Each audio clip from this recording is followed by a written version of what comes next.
Hello.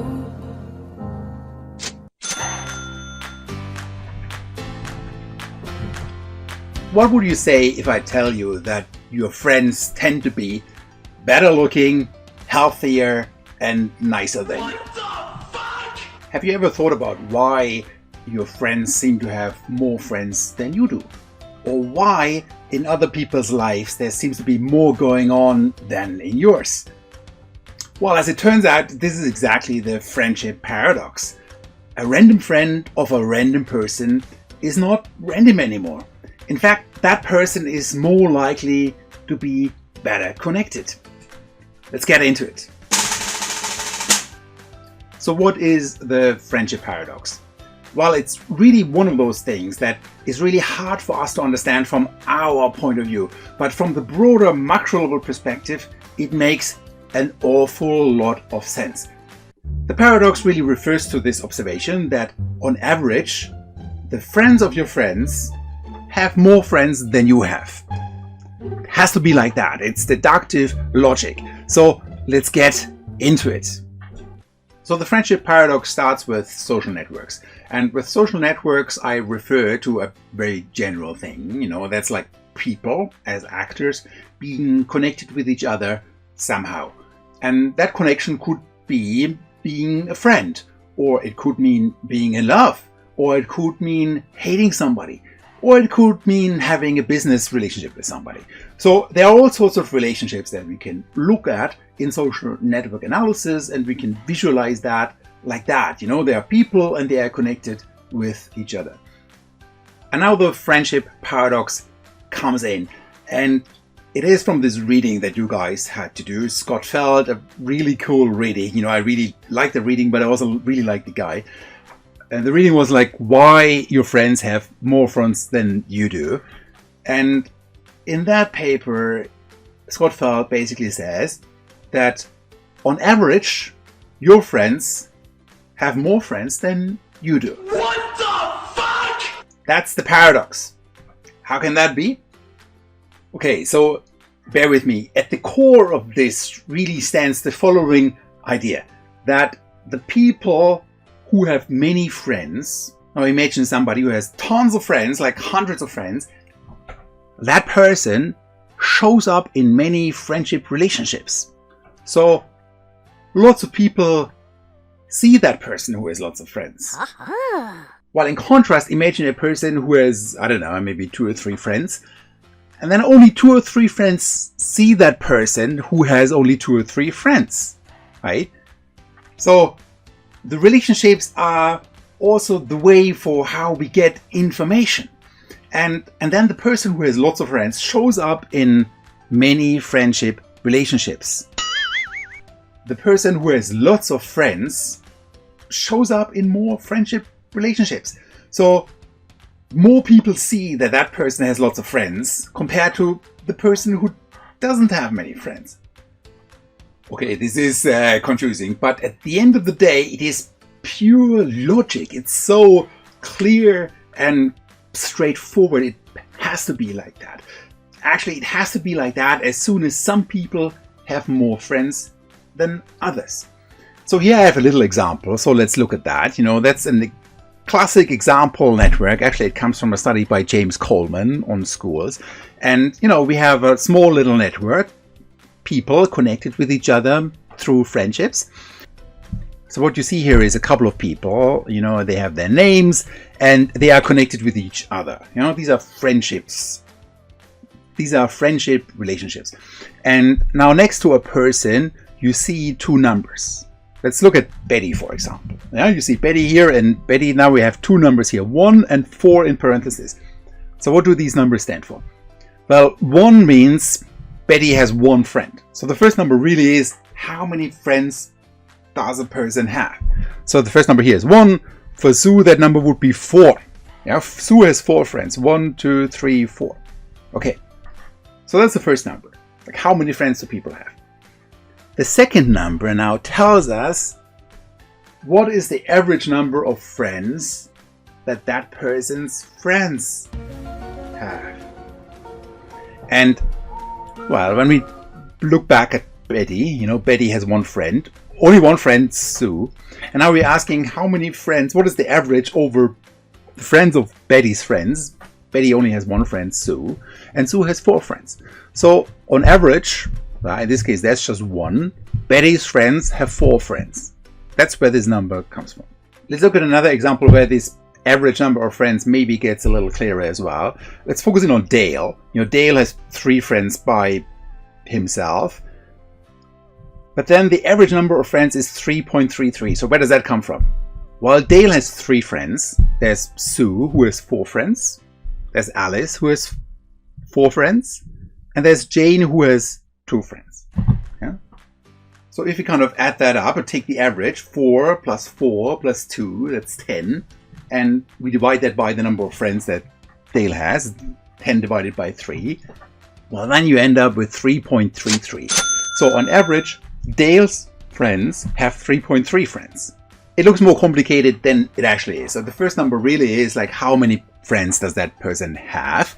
And the second number is how many friends do that person's friends have on average? Okay, so here now I have a table from the paper from Scott Feld. He put this table together, but I walk you through it now as well. So the first one, there's a table and there are all the names and how many friends do those people have. Let's focus in on Jane. So Jane has 2 friends. Oh, it's pretty obvious. Here we are. Jane is here. Jane has 2 friends, Dale and Alice. So that's where these 2 comes from. Jane has 2 friends. And these 2 friends, that's Dale and Alice. And now for both of these, for Dale and for Alice, we can think about how many friends do they have. And, Dale has 3 friends, including Jane. There's Jane, Alice, Sue. These are the 3 friends that Dale has. And Alice has 4 friends. Alice has 4 friends, Jane, Dale, Sue, and Pam. Now, so these are 4 friends. So Jane has 2 friends, Dale has 3 friends, and Alice has 4 friends. Oh, that's better. It's getting dark early these days, huh? So that is better. So in total, Jane's friends, that's Dale and Alice, they have 7 friends in total. Dale has 3 friends and Alice has 4 friends. And then we can take the average of that, and so 7 divided by the 2 friends that we have, it's 3.5. So on average, Jane's friends have 3.5 friends. Well, obviously nobody has 3.5 friends, but that's the average. If you kind of take that over all of them and divide it, that's the number that you get. Okay, now we can do that for all the individuals in this network. It's really just going through it and, be my guest, do it by yourself. And then you can, look at how many friends do those individuals have, and you can look at, okay, what is the mean here? So, on average, people have 2.5 friends. That's really just the number of friends added up, divided by how many people we have in the network. But now this fascinating thing occurs. When you do that for the average number of friends that your friends have, and you calculate for each individual that number, put it in the parentheses, that's what I've done over here. And if you kind of add that up and divide it by the number of people, well, you end up with a different number. Well, in fact, you end up with, in this case, with 2.99. And that number is bigger than the 2.5 over there. So when we look at the average number of friends that people have, that's one number we calculate, and that's 2.5. And then we calculate how many friends do, on average, the friends of these people have. And we calculate that for each individual and add it up. Then we end up with 2.99. So that number is bigger than the first number. And that's already at the core of the friendship paradox, that on average, the friends of a randomly selected person has more friends.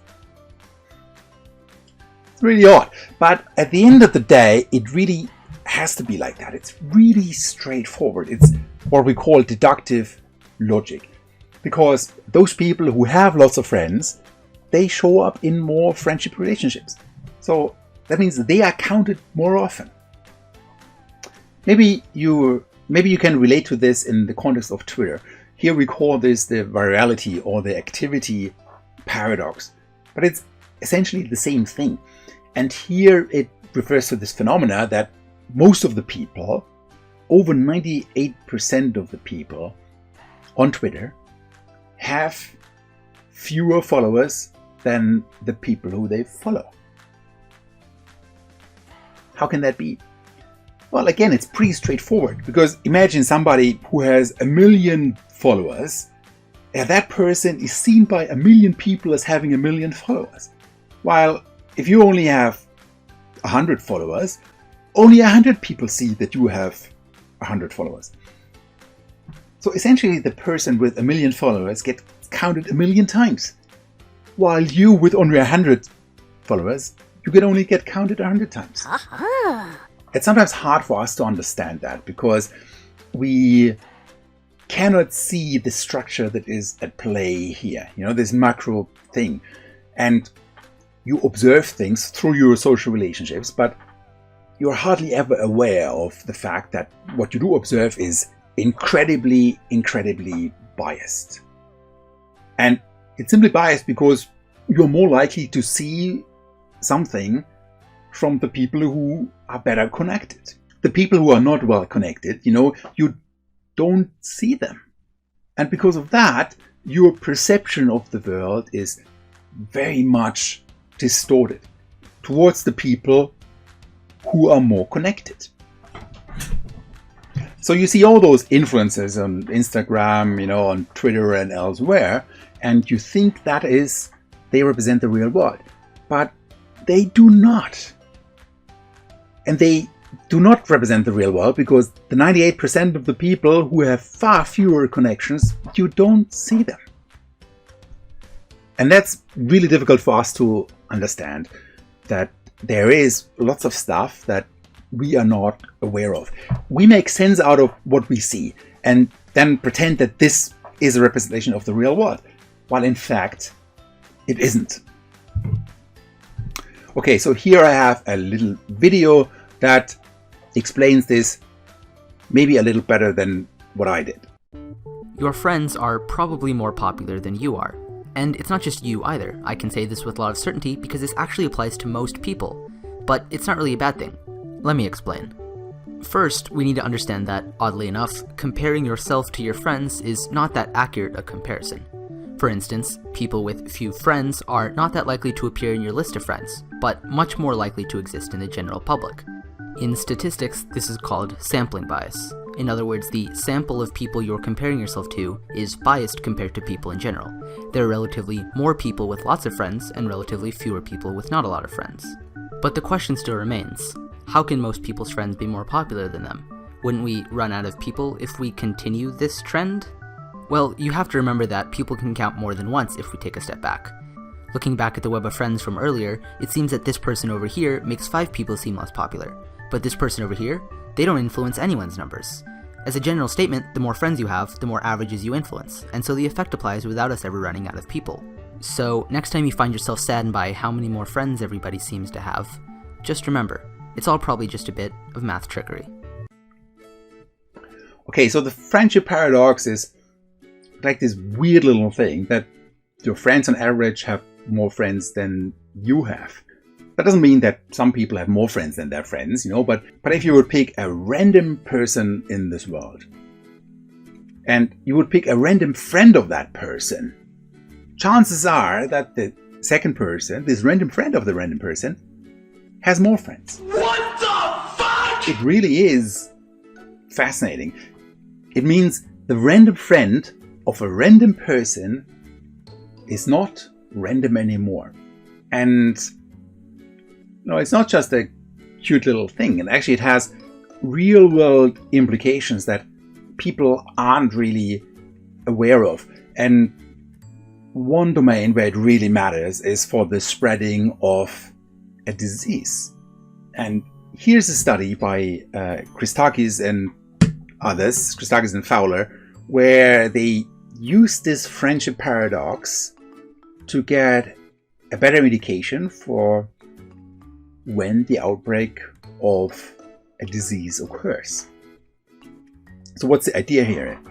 So basically, they did this study. Basically, they did this study at Harvard where they looked at the seasonal flu, and they looked at when does it break out and how well can they predict the outbreak of a disease. And in the one case, which is depicted here by this red dotted line, they had a random sample of people at Harvard that they kind of, questions whether they are sick or not. So a randomly selected sample of people at the university, they basically report when they get sick. And, that kind of shows you what we call a cumulative incidence. It's really just if you add up all those cases of the influenza together, how does that add up? But they did also something else. And instead of looking at randomly selected people, they looked at randomly selected friends of these randomly selected people. And checked when did these people get sick. And as it turns out, in the second case, you can predict the outbreak of the disease better and earlier. Why is that? Well, it really makes sense, because imagine when you go to a random friend of a randomly selected person, when you randomly start on a network and you're with one person and you randomly walk into a direction over one of those lines, you are more likely to end up with a person who has lots of connections. It's really strange. You don't need to do anything special. You just need to randomly walk from a random person into a random direction. And you are more likely to end up with a hub, with a person who is well connected. Doesn't mean that sometimes you end up with a person who is not well connected, but on average you will end up more likely with a person who is well connected. And the reason is because there are more ways to get to that person. Once you understand that, it really is fascinating. So when I only have 5 friends, 5 starting points can end up with me. But if you have 100 friends, there are 100 starting points that can lead towards you. So there are more ways to reach you when a person is more connected. And that's why when we randomly walk on a network in a random direction over one of those connections, friendships or other relationships, we are more likely to end up with a person who is better connected. And maybe you can now understand why the prediction of the outbreak of a disease is better in these cases. Because you're more likely to end up with those hubs. And when you're with a hub who gets the disease, that person is also more likely to spread the disease. So if you can tell when the hubs get sick, you're more likely to make a better prediction about when everybody else gets sick. So this paper by Christakis and Fowler is really fascinating because it uses the friendship paradox to make better predictions about the outbreak of a disease. And what I find fascinating is that we don't need to do anything special. We just need to pick a random person and make a random step through that network and then look at that person. And we don't know the characteristics of that person, but we know that on average, that person will be better connected. And you could use that for all sorts of other things as well, if you want to reach the connected people. So I was really fascinated by this friendship paradox, and then also took it one step further and looked at the attributes of people. And because we know from social network analysis, one of the most fundamental findings in social network analysis is that people who have more connections, they also have different kinds of attributes, right? As it turns out, they tend to be more attractive. As it turns out, they tend to be fitter and healthier and nicer. Because that might be a reason why they have so many connections. So a large number of studies in social network analysis, they find associations between the positions of individuals in the social networks. And by that we mean, maybe how many connections they have or how central they are in the network, whatever that central means. And attributes such as those people's tendencies to innovate, to be successful in their job search, or have a high performance, or even have good looks and, be nicer or healthier. And in general, such associations, they're either the result of central individuals adopting certain attributes, such as certain opinions, or alternatively of network ties evolving around individuals with certain attributes. Now, when somebody is a nice person, chances are that person develops more relationships to others, right? That would mean like the person is nice to begin with, and then lots of connections form. But it could also be the other way around, that you have lots of connections. Because of that, you change your opinions because you hear different kind of things. You hear more diverse stuff than a person who only has a few connections. But anyway, it doesn't really matter how these associations come about in the first instance, as long as they are there, and we call that as long as there's a correlation between network position on the one side, how connected people are, and attributes on the other side. This friendship paradox really matters for the attributes that your friends have. So let's put this together. So we know that individuals with many friends, they show up in more friendship relationships. But now we also know, a long tradition of research in social network analysis found that there are these correlations between network positions and attributes of individuals. And when you take these two pieces of information together, these two pieces of evidence, something crazy happens. And what happens is the following. Well, your friends are likely to have more friends than you, right? But that also means that, the people who have lots of friendship relationships, that they tend to have certain attributes. That means your friends are also likely to have certain non-random attributes. So ultimately, you take a random person, and now you select a random friend of that person. The friendship paradox says that random friend of that person tends to have more friends than the originally randomly selected person. But now, I also tell you that that second person also has non-random attributes. That person tends to be healthier, be better looking, and even be nicer than the randomly selected person. It has to be like that.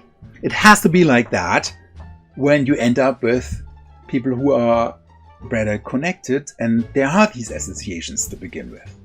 Summarize it. So when your friends are more likely to have more friends than yourself, or some randomly selected people, and when people with more friends tend to have certain attributes, pure logic at the end of the day dictates that your friends are likely to be more important, more successful, and better looking than you.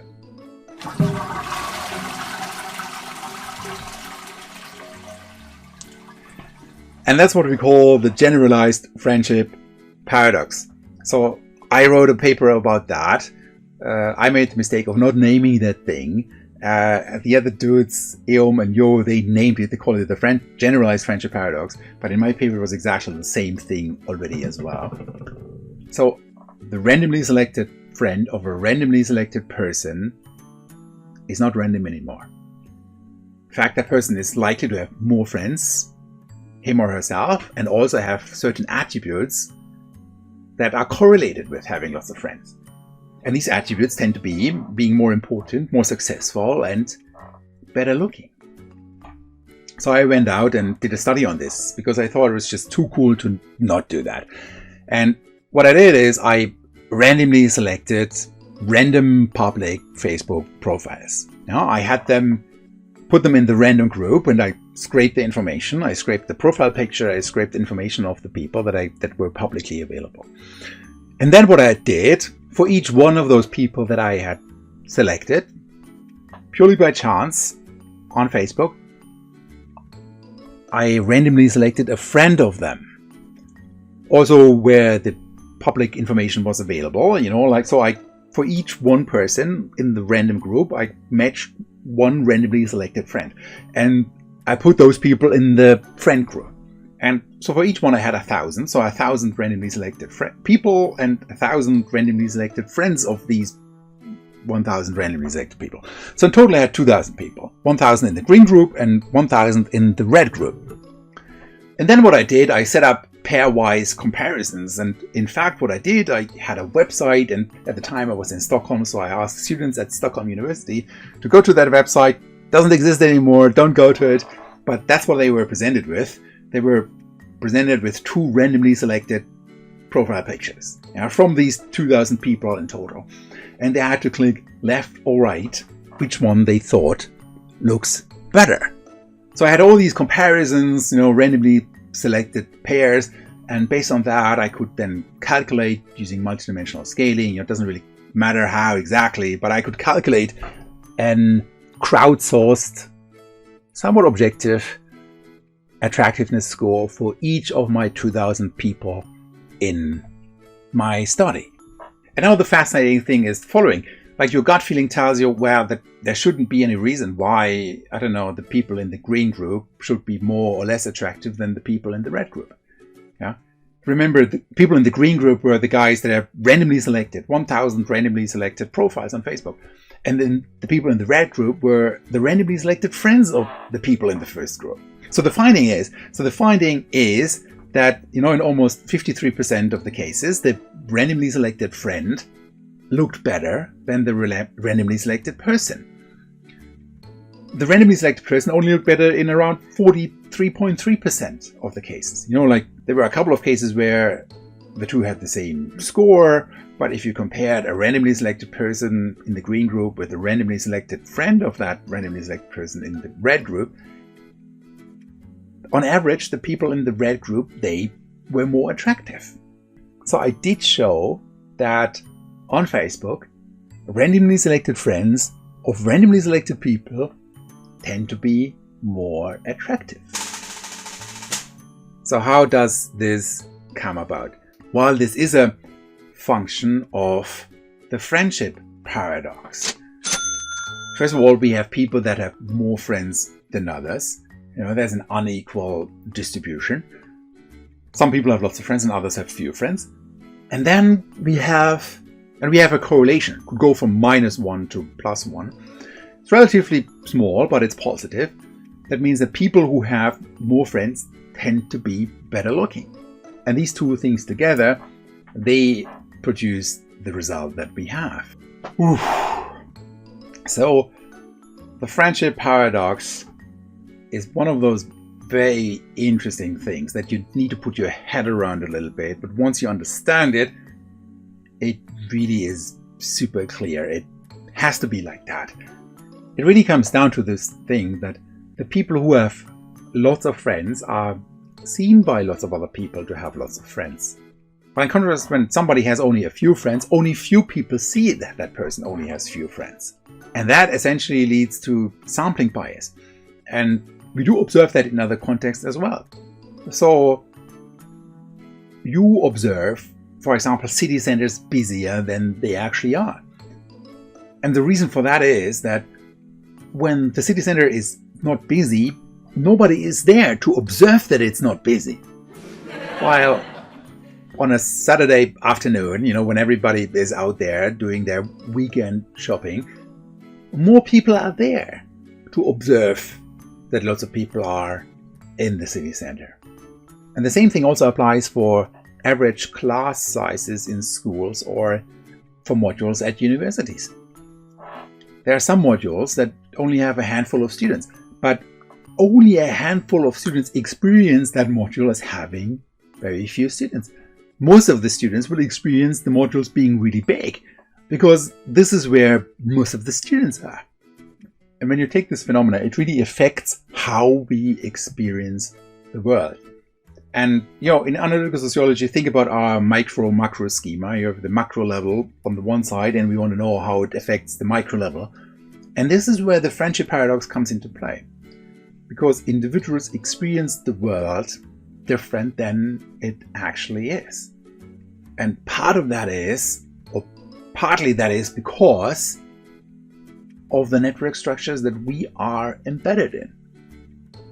But we never see this network structure. We don't have this eagle-eye view on our own network. We just experience the world through our eyes. But those eyes give us a very distorted picture of the world, which is not necessarily representative. So next time you wonder, why do my friends have more friends than I have? Or why does it seem to be the case that there's more going on in my friends' lives than in my life? don't be put off by that. That's a result of the friendship paradox. Anyway, so this was the last video, the last lecture of the module. I hope you guys enjoyed it. I hope you guys had a good time. We see each other one more time in a live session. And until then, I wish you all the best. Take care. So long, farewell, I'll be there saying good night. I hate to go and leave this pretty sight.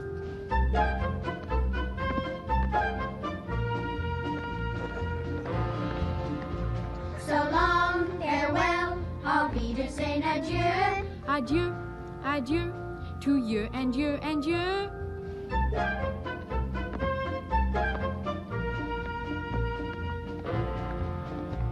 So long, farewell, au revoir, I'll be there saying I'd like to stay and taste my first champagne. Yes? No.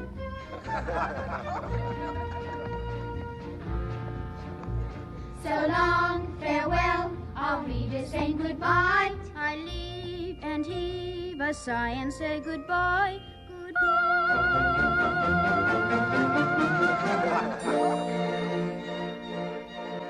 I'm glad to go, I cannot tell a lie. I flit, I float, I fleetly flee, I fly.